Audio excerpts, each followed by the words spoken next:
atas hadiahnya. Kemarin masih menyangkal bahwa saya hanya melaporkan peristiwa, tidak pasal, tidak orang. Ternyata semua dilakukan. Bohong. Orang juga dilaporkan ya. Orang juga dilaporkan dan pasal yang mengerikan 32 dan 35 itu dari Jokowi juga ternyata.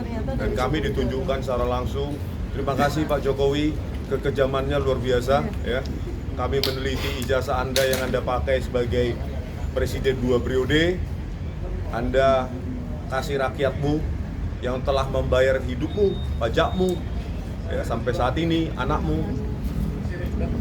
Kau laporkan kami pasal 32 dan 35 ya, yang hukumannya jauh lebih berat daripada maling uang rakyat. Bayangkan ya, maling uang rakyat. Ada apa sih sebenarnya dengan ijazahmu? Ya. Tadi kami bukan dikasih lihat sih ya, suruh ngintip. Ngintip, ada beberapa kejanggalan dari tebalnya kertas, terus ada garis hitam itu seperti error printing, terus ketajaman dari foto. Ya, ketajaman foto itu artinya antara gelap dengan terang itu terlalu tegas. Ya, untuk usia 40 tahun, sementara ijazah saya yang 2002, ijazah S2 yang sama lintasan stempelnya di atas jas hitam saya, itu stempelnya sudah kayak berkeringat, berkerak ya, berakar gitu.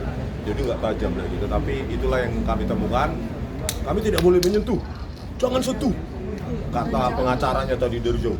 Nggak boleh disentuh, kata salah satu pengacara Pak Jokowi. Ya. Jadi itulah ya. Mengenai yang lain-lain gimana ya, kita lihat rame-rame dan dikasih time frame yang cukup singkat. Tapi ya untuk mendapatkan ijazah itu tadi sudah kami presentasikan. Ya.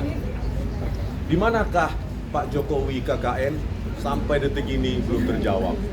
Bagaimana dengan bantahan Pak Kasmujo? Belum juga terjawab. Bagaimana dengan lembar transkrip nilai yang tidak ada tanda tangan dekan dan tulisan tangan yang ditampilkan di Dirtipidum? Tidak ada yang menjawab.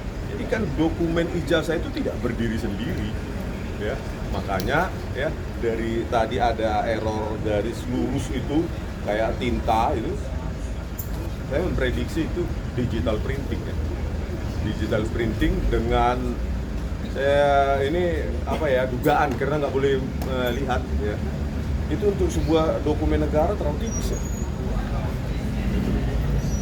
Ya, itu aja lah ya. Karena kita nggak boleh apa-apa loh. Ya, kalian sendiri mungkin setelah melihat itu 5 menit kemudian lupa kok. Memori kita nggak sanggup ya untuk menelaah semua secara instan, apalagi rame-rame. Ya. Oleh karena itu terima kasih Pak Jokowi ya, betapa secret mission tadi akhirnya ditunjukkan ijazahnya. Ya, ijazah Bapak yang harusnya milik publik karena sudah 10 tahun menjadi presiden di Indonesia. Dan ketika kami analisa ya, Anda hadiahi kami dengan jeratan pasal 32 dan 35 yang kalian sangkal. Ya, bukan hanya Jokowi sangkal, tapi itu juga pengacaranya itu juga nyangkal. Kami tidak menyebut nama, kami tidak menyebut pasal, kami hanya menyebut peristiwa. Kata ada pengacaranya orang Batak itu kan. Ya, padahal semua tadi laporan, ada semua.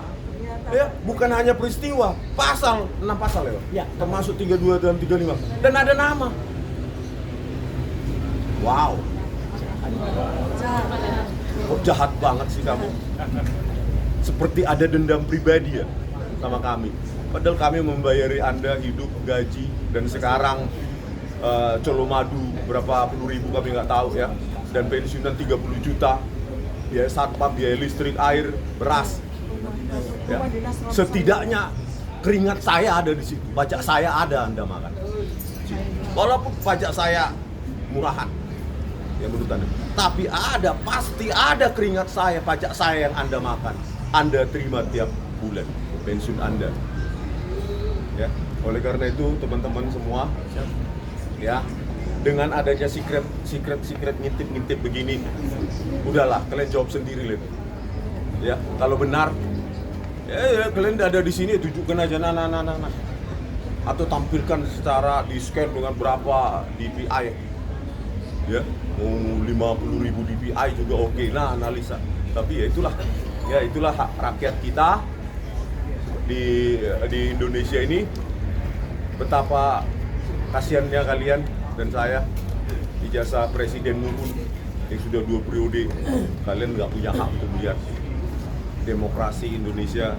Saya kira bukan hanya stagnan, tapi terima kasih. Ya, satu lagi dikit, satu menit sebelum closing ya. Sekali lagi saya akan cerita sedikit kenapa memang saya taruh terakhir, karena sedikit berbeda, tapi ini adalah kebohongan, sekali lagi kebohongan. Jadi kami tadi, alhamdulillah sekali lagi terima kasih diperlihatkan oleh Pak Digreskrim ya, Pak Iman Menandrin Kombes, bahwa ternyata memang kalau menurut bukti tadi, ijazah yang konon disebut ijazah itu disita tanggal 23 Juni.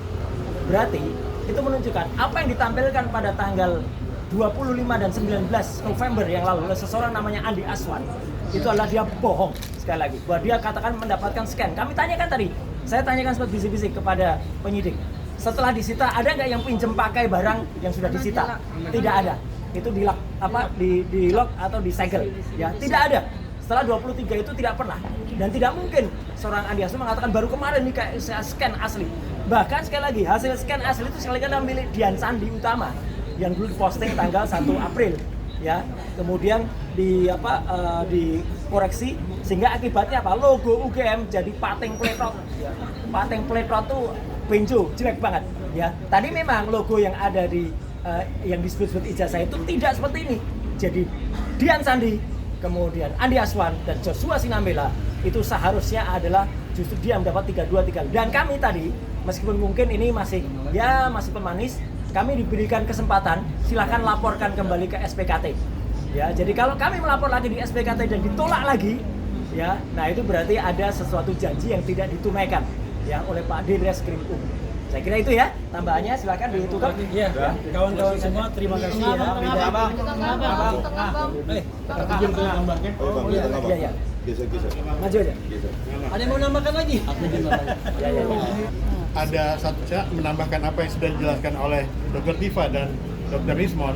Dan di Bareskrim, waktu di Bareskrim itu ada ditunjukkan transkrip nilai. Nah, pada saat gelar perkara khusus hari ini, dari penyidik tidak menunjukkan transkrip nilai, hanya ditunjukkan adalah ijazah dan ijazah SMA dan ijazah S1 dan juga 4 laporan polisi. Jadi sebelum dapat ijazah tentunya ada transkrip nilai. Nah, dalam gelar perkara hari ini tidak ditunjukkan oleh penyidik. Itu aja. Terima kasih. Ya, kawan-kawan semua, terima kasih ya atas kehadirannya. Perjalanan sepertinya masih panjang. Besok-besok kita akan mengajukan ahli dan saksi yang meringankan. Dan mudah-mudahan doakan saja ini semua beres, akan mendapatkan keadilan bagi RRT. Nanti kita akan update lagi.